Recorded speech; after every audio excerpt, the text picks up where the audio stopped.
कायनात मेरे काली हाथ और तार तार से दुनिया दर्दों से चूरी गम का जरूर कहूँ क्या मैं हाल अपने आवारा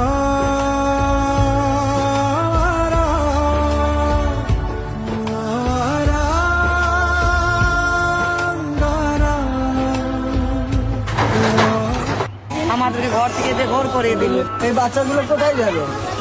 কোথায় যাবে বাচ্চা? এই বুড়ি মানুষটা কোথায় যাবে? এইসব ভিডিওগুলো দেখে বিশাল মনে কষ্ট হয়, জানো তো। বিজেপি আসার পর কত কিছু হচ্ছে আমাদের ওয়েস্ট বেঙ্গলে, সেটাই ভালোভাবে জানি। যারা ছোট থেকে নিয়ে এত বছর হয়ে গেল, আজ 35-30 বছর ব্যবসা করছে, তারপরেও তারা নিজেদের দোকানগুলো ভেঙে দিতে হচ্ছে। এই যে এই লোকটা যে এত কাঁদছে, আজ 40-45 বছর একটা জায়গায় একটাই মিষ্টি দোকান চালাচ্ছে, তারপরেও তাকে দোকান ভেঙে দিতে হচ্ছে।